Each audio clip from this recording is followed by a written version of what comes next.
Fayetteville Public Library for this wonderful chance to be able to talk with all of you about inclusion, about understanding between the neurotypical and neurodiverse populations. And on that note, I'd like to introduce you to Mr. Clay Kilmer. He happens to be my 23-year-old son, but he also has some very interesting viewpoints as an autistic person on this matter. So Clay, come on in. Hello, everyone watching in person and everyone watching online. I'm Clay Kilmer. I'm here to talk about a very special group of people. These people are often misunderstood, sometimes excluded, and occasionally difficult to accommodate, but it's very important to keep an open conversation about who they are and what their needs are. After all, no matter how different we are, we all share a planet. I'm, of course, talking about individuals who suffer from neurotypicality. In other words, the condition of not having autism. Non-autistics often face a number of unique challenges to their development and daily lives. For example, they tend to rely on or obsess over arbitrary social codes of conduct, often insisting on performing them even when doing so provides no clear benefit. Sometimes this is harmless, like in the case of direct eye contact or an encoded series of rituals called small talk, but it can manifest in more damaging ways. Non-autistics might be more obstinate in questioning social conventions, and they might have difficulty communicating with people from other cultures, since they assume their own standards of practices are the universal norm. In addition, non-autistics often fail to find or maintain special interests. They never settle into a niche of expertise even after reaching adulthood. You can imagine the effect that this has on their sense of motivation or their sense of purpose, but it also directly impairs communication. Normal, healthy, autistic communication involves reciprocal info dumping, where two or more people will take turns delving into their chosen topic for 10 or more minutes at a time, delving into detail before passing the turn along to the next person. Everyone comes away from the conversation having learned something. Everybody comes away from the conversation having been able to educate. Neurotypicals might not have a special interest they know in enough detail to participate in these conversations. They might be drowned out by autistic voices in discourse, or else become angered by the slow pace of the conversation. When neurotypicals talk to each other, it's common to see them only share 1 or 2 sentences at a time before expecting the other person to reply. And when they talk to us, we might either overpower them or else underpower them as they keep trying to get a word in on the info dump. Non-autistic individuals also suffer from a severely maladaptive sensory response. Their sensitivity to light, sound, and motion is much, much lower than what is healthy, meaning they may not recognize when an environment is dangerous until it is too late. It's shockingly common for them to go deaf attending concerts or events that are too loud to be healthy for their ears because their sensory pain sense, yeah, we'll call it that, just isn't strong enough to work as a warning.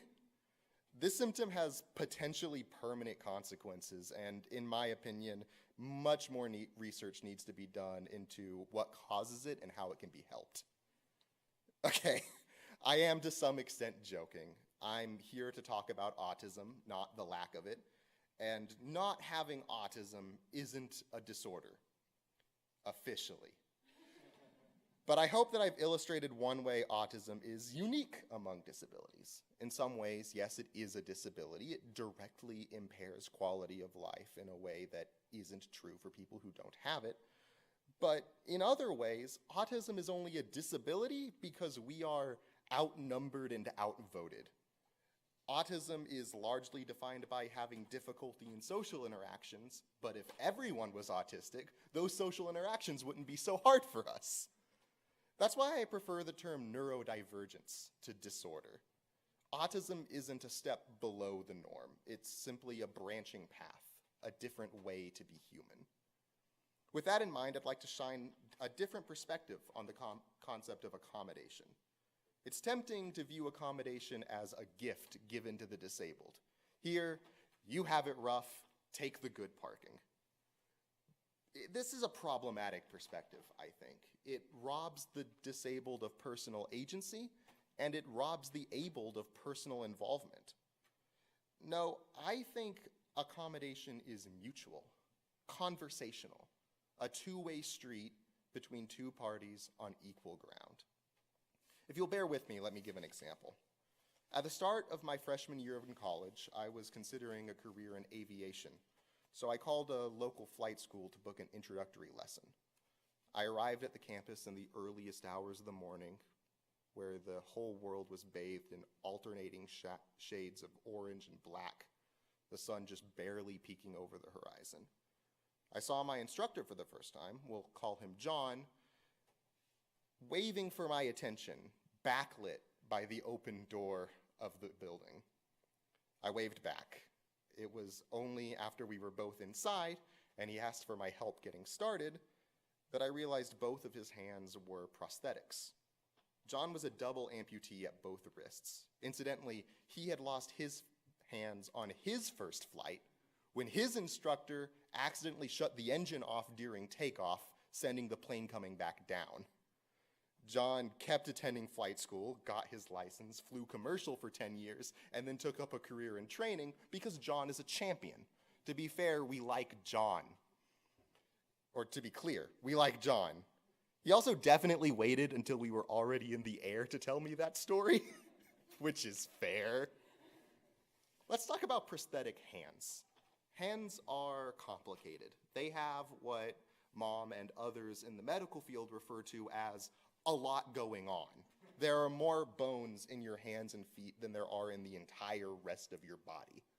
It's not possible with current technology to perfectly replicate the range and dexterity of motion of the human hand. So when people make prosthetics, they have to prioritize. You might build a body-powered hand, which opens and closes based on one joint, controlled by the position of the shoulder or wrist. You might build an activity-specific hand, one that doesn't take a hand's shape, but helps you with a specific activity to alleviate the struggles of your career or hobby. Some people have fishing rod attachments, cooking utensils, aerodynamic shapes for swimming. John didn't have any of that. John had what are called passive prosthetic hands, hands that do very little beyond looking like hands. The fingers could be moved, but there was no mechanism to move them on their own. You had to either ask someone else to do it, or else push or pull it against a stable surface. Now, John is a pilot. John works a job that requires incredible precision. His hands do accommodate him with it somewhat. He can, with help or effort, grip the yoke of a plane where he couldn't otherwise. But that's not what they're best at. That's not what they were built for. No, what they were built for, what they were best at, was waving to me at the very start before I had even gotten to see the plane. That wave, that wasn't accommodating John, not directly. It was accommodating me. And I don't know how to feel about that. I'm definitely not criticizing John. He knows the amputee experience better than I do. And honestly, I can understand why he would put appearance before practicality.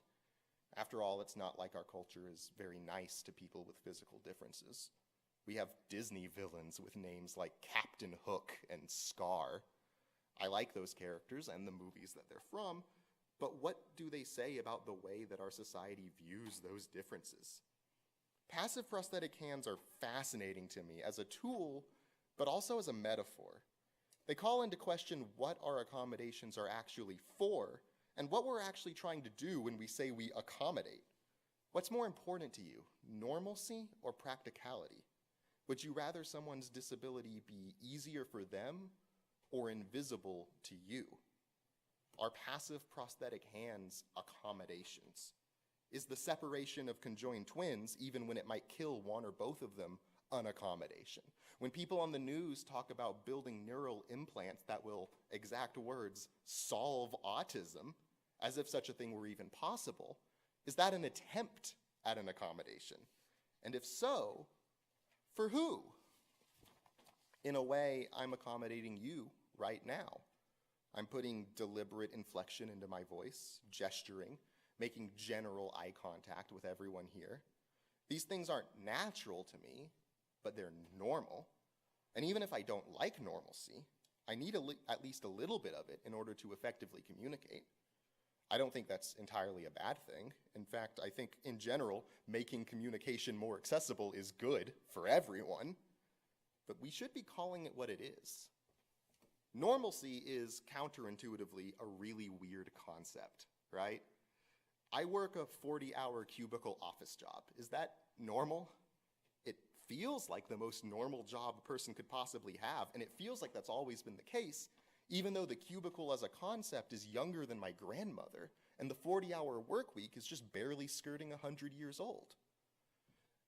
Social media is normal now. Everyone has it. Everyone uses it. It's a part of our daily routine, and yet in my childhood, it was at best an emerging novelty. I'm 23. My childhood is recent memory, not history.